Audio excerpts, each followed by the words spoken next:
안녕하세요. 지 형밖에 모르는 멍청한 남편하고 이혼한 30대 여성입니다.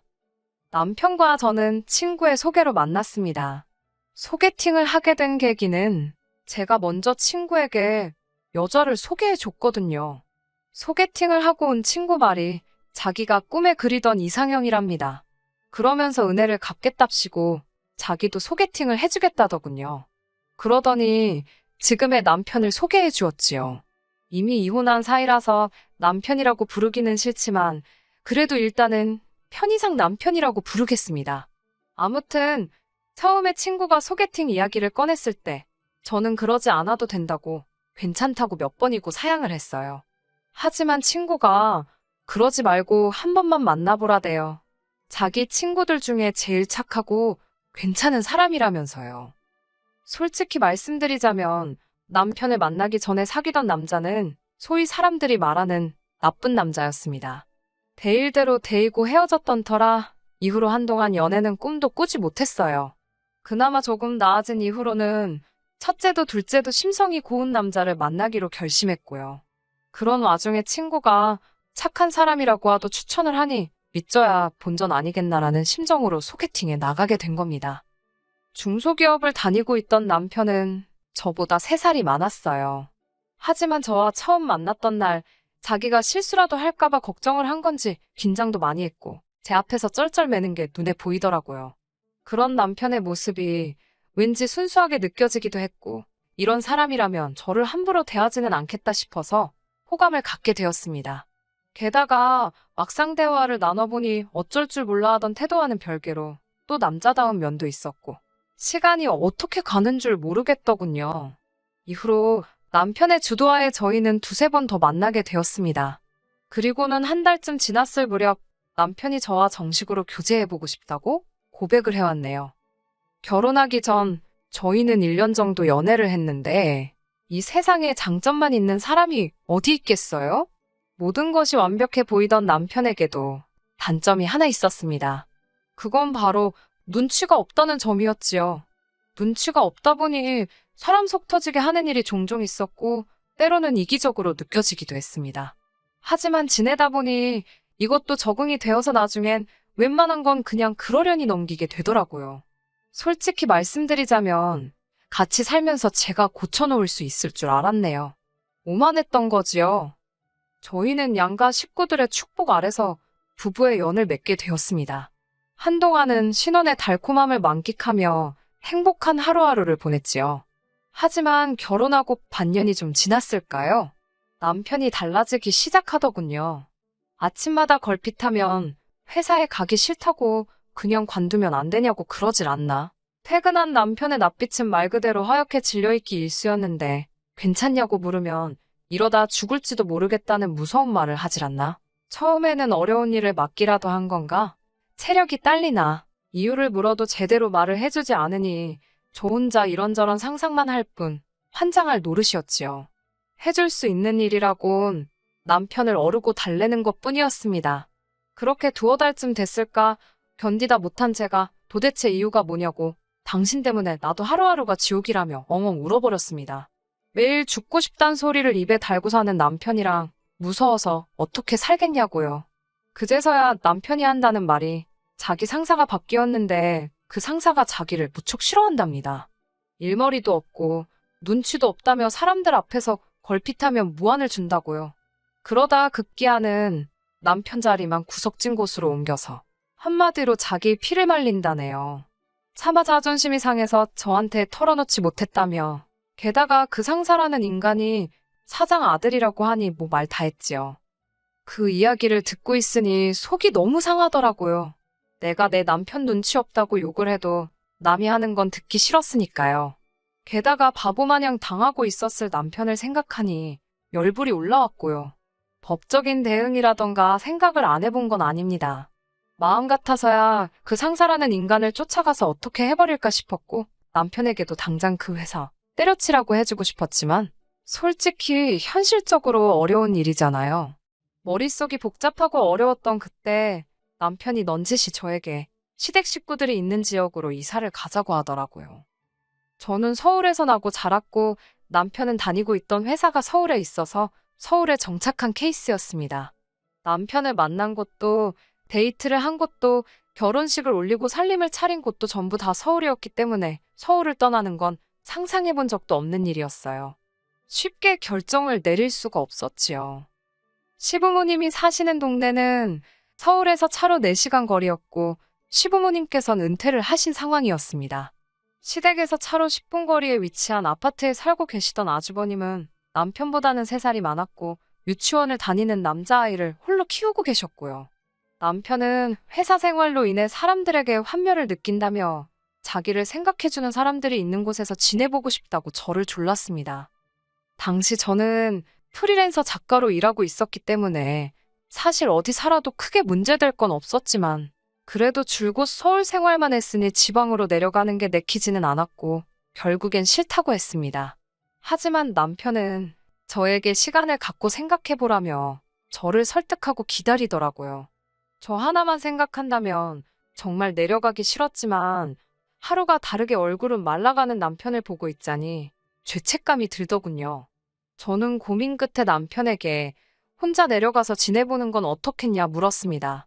저는 친정에 가 있으면 된다고 먹고 사는 거야 뭐 둘 다 버는데 그럭저럭 할 만하지 않을까 싶었거든요. 하지만 남편은 어떻게 부부가 떨어져 지내냐며 그건 절대 안 될 일이랍니다.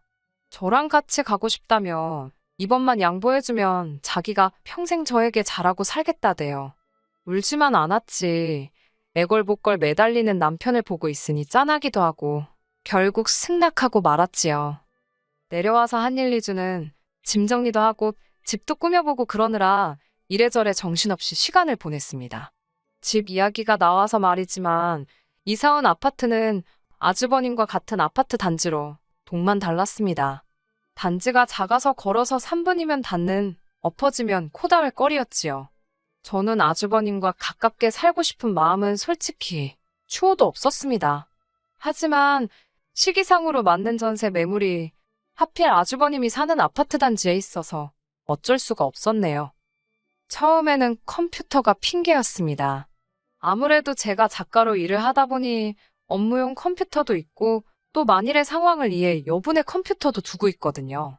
어쩌다 그 이야기를 아주버님께서 듣게 되신 건지는 모르겠지만 아주버님께서 당신 아들, 그러니까 시조카가 컴퓨터가 필요한데 당신 집에는 없다며 저희 집에 몇 차례 찾아왔었어요.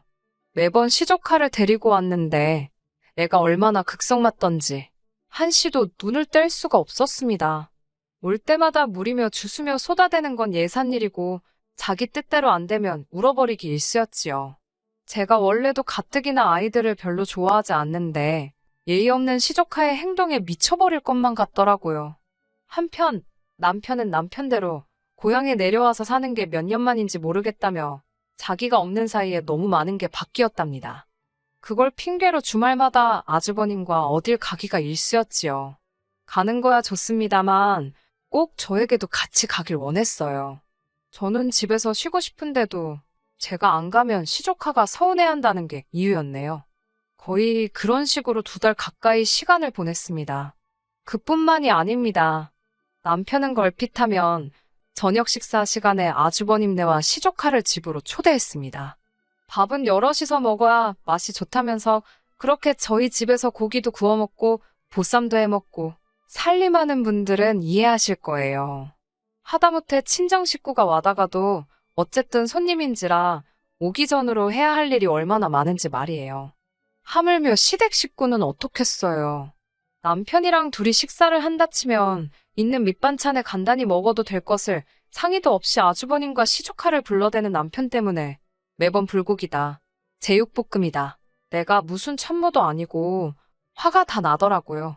게다가 시조카가 절 좀 따른다 싶으니까 아주버님이 은근슬쩍 시조카를 저희 집에 두고 가기 시작했어요. 아주버님 말로는 시조카가 저희 집에서 자고 싶어 한다고 울고짜고 난리라며 그놈의 한 번만 소리를 어지간히 해대더라고요. 한 번은 아주버님께서 저희 남편을 불러내 밤새도록 진탕술을 마시기로 했다며 제 의사와는 상관없이 시조카를 저희 집에 두고 가신 적도 있어요. 그때는 시조카는 아무런 잘못이 없는데도 불구하고 애도 꼴배기가 싫을 지경이었지요. 막말로 먹고 사는 게 바쁘고 힘들어 부탁을 해오는 거면 저도 이렇게 화가 나지는 않았겠지만 저한테 시조카를 떠넘겨놓고 매번 놀러나 다니는 걸 알고 있었으니 저도 마음을 곱게 쓰기가 어려웠어요. 정말이지 내가 지금 이게 뭐 하는 짓인가 싶더라고요. 결국 견디다 못한 제가 남편에게 아주버님도 시조카도 제발 그만 오게 하라고 치닥거리하는 거 너무 힘들다고 하소연을 했습니다. 이사 온 지 반년도 안 됐는데 내가 너무너무 힘들고 피곤해서 못 살겠다고요. 하지만 남편의 반응은 한마디로 제가 유난이고 생색이라는 식이었습니다.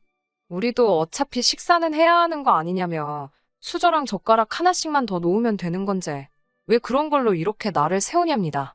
누가 언제 저더러 고기 반찬해서 올리라고 했냐며 그냥 있는 반찬에 한 끼 차려줘도 고마워할 거라네요.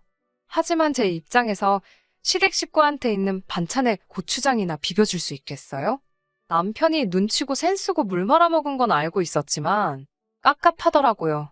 뿐만 아니라 시조카에 대해서도 그 나이 때 애들은 원래 뛰어다니고 그러는 게 맞다면서 제가 그럼 나더러 계속 이렇게 살라는 거냐니까 필요하면 형제끼리 서로 도울 수도 있는 건데 제가 너무 선을 긋는답니다. 그 말을 듣는데 너무 어이가 없어서 다 필요 없다고 지금 이 순간부터는 아주버님이고 시족하고 꼴도 보기 싫으니 절대로 이 집에 들이지 말라 했습니다. 그렇게 당신 아주버님이 안타까우면 당신이 그 집 가서 밥 차려주고 그 집에서 시조카 봐주고 오라고 했어요. 남편은 저더러 결혼 전에는 그렇게 착하고 이해심도 많더니 왜 이렇게 된 거냐며 속상하고 서운하답니다. 나야말로 당신한테 속상하고 서운하다고 왜 이렇게 이기적이냐고 따지고 들었네요. 다행히 이후로 며칠 동안은 아무 일 없이 잠잠했습니다. 아주버님이 코빼기도 보이지 않았기에 저는 남편이 제 마음을 이해해 준 거라고 아주버님에게도 잘 이야기한 모양이라고 그렇게 믿었습니다. 하지만 며칠 뒤 누군가 저희 집을 찾아왔습니다. 현관문을 미친 듯이 두들겨서 놀란 제가 인터폰으로 밖을 내다보니 어머님이셨습니다. 무슨 일인지 알 수는 없었지만 일단 현관을 열어드리니 어머님께서 씩씩거리며 들어오시더라고요. 그러더니 저에게 왜 그렇게 신보가 고약하냐며 다짜고짜 화를 내시는 게 아니겠어요? 그게 무슨 말씀이냐 하니 이 집에 여자라곤 너 하나인데 거 밥 좀 하고 애 좀 챙기는 게 그렇게 어렵냐입니다. 아주버님과 시조카 이야기구나 싶으니까 이참에 저도 할 말은 해야겠다 싶더라고요. 전 어머님께 제가 남편하고 결혼했지 무슨 이 집 식모로 들어온 것도 아닌데 왜 아주버님 뒤치다꺼리를 제가 해야 하냐고 따졌습니다. 그리고 어머님은 여자 아니시냐고 그렇게 아주버님이 안타까우시면 어머님이 직접 밥도 해주시고 손자도 좀 챙겨주시지 왜 저한테 그러시냐고 할 말 안 할 말 다 했네요. 평소라면 절대로 그러지 않았을 텐데 저도 그간 쌓여온 스트레스도 있었고 가뜩이나 남편도 제 편을 안 들어줘서 열받아 죽겠던지라 조절을 못한 게 사실입니다. 그러자 어머님께선 너랑 나랑 급이 같냐며 당신은 이 집안의 안주인이고 저는 제일 아랫사람 아니냐입니다. 원래 한 집에 며느리로 들어오면은 남편만 챙기는 게 아니라 시부모 공경하고 형제들 챙기고 그러는 거래요. 100번 양보해서 제가 무슨 종갓집 장손이랑 결혼했으면 또 모릅니다. 멀쩡하게 아주버님 살아계시고 제 남편은 둘째 아들이에요. 그리고 종갓집은 무슨 양반인지도 모르겠는 집구석에 받은 것도 하나 없이 시집 왔는데 따질 걸 따지셔야 되는 거 아닌가 싶더라고요. 그리고 제가 여기 원해서 왔나요?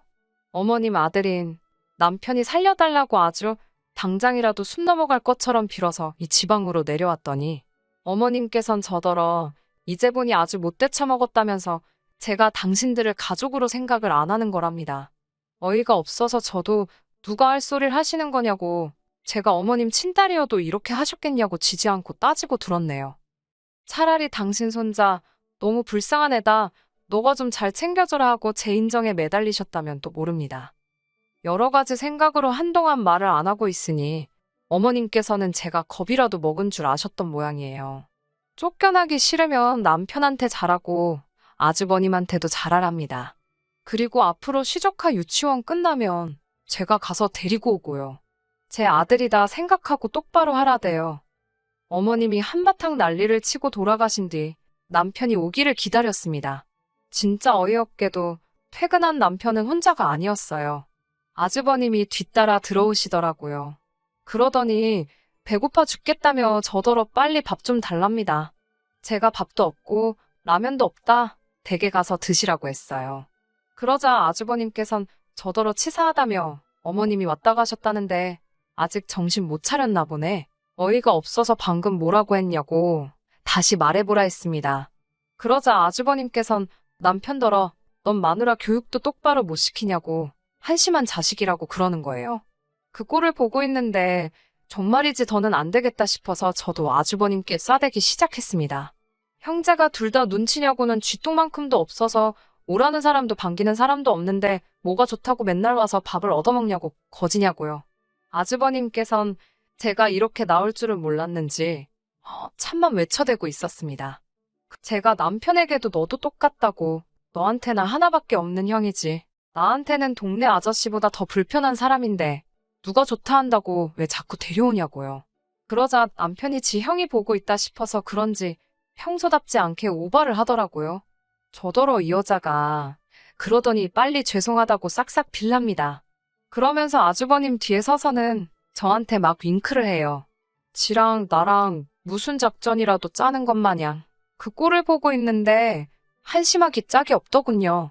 저는 남편더러 왜 윙크를 자꾸 하냐고 하지 말라고 무안을 주고는 이혼하자 했습니다. 내가 이건 뭐 두 집 살림을 하는 것도 아니고 이런 총구석에 와서 식모살이 할 일 있냐고. 그제서야 아주버님도 분위기가 심상찮다는 걸 알았는지 슬금슬금 꽁무니를 빼더라고요. 어차피 아주버님보다 가운데서 아무 말도 못하고 있던 남편하고 끝장을 봐야겠다 싶었기에 가든 말든 내버려뒀어요. 아주버님이 완전히 떠난 걸 확인한 남편이 저더러 도대체 왜 그러냐입니다. 요새 어머님 아버님 곁에서 형님한테 의지하며 사니까 사람 살 만나고 좋은데 저더러 왜 심술을 부리냐는 거예요. 저도 남편에게 하소연을 했어요. 적당히 거리 좀 두고 사는 게 그렇게 힘든 일이냐고. 하지만 남편은 제 이야기에는 관심이 없었고 오로지 아주버님이 마음 상했을 것만 신경 쓰는 눈치였습니다. 자기를 얼마나 한심하게 봤겠냐며 저더러 일단 전화라도 걸어서 사과 좀 해달래요. 그렇게 또 처음 여기에 내려오자고 저를 조를 때처럼 애걸복걸하는 남편의 모습을 보자. 이 사람은 눈치도 없고 이기적인데다가 철딱서니까지 없구나. 이런 사람을 믿고 평생을 어떻게 사나 싶더군요. 이혼에 대한 결심이 확실해지는 순간이었네요. 이튿날 시부모님으로부터 전화 폭탄이 쏟아졌고 아주버님도 기분이 상했다는 둥 하지만 한 번은 용서해주겠다는 둥 다들 자기들 마음대로 북치고 장구치고 난리가 났더군요.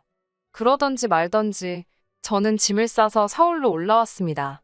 어차피 전세는 제 이름으로 되어 있었기 때문에 정리하는 자체에 큰 문제는 없었고 그래서 제가 나왔어요. 1분 1초도 거기에 더 있고 싶지도 않았습니다.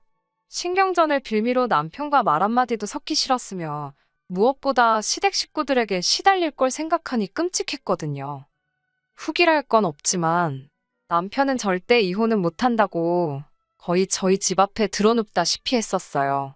그걸 본 친정아버지께서 차로 받아버린다고 하시는 거 저랑 친정어머니가 간신히 말렸지요. 이래도 저래도 제가 받아주질 않으니 남편도 악에 바친 건지 이혼에 동의를 해주지 않아서 지금 이혼 소송 중입니다. 하지만 변호사인 친구가 말하기를 시간이 걸려서 그렇지 이혼하는 데는 아무런 문제가 없을 거니까 너무 신경 쓰지 말라고 하더라고요. 이제 당분간은 남 뒤치다꺼리는 그만하고 싶어요. 제 앞가림이나 하면서 혼자만의 즐거운 일상을 되찾을 생각입니다. 끝까지 들어주셔서 감사합니다. 오늘의 사연은 여기까지입니다. 구독과 좋아요, 알람 설정 부탁드리고 더 좋은 사연으로 다시 찾아뵙겠습니다. 감사합니다.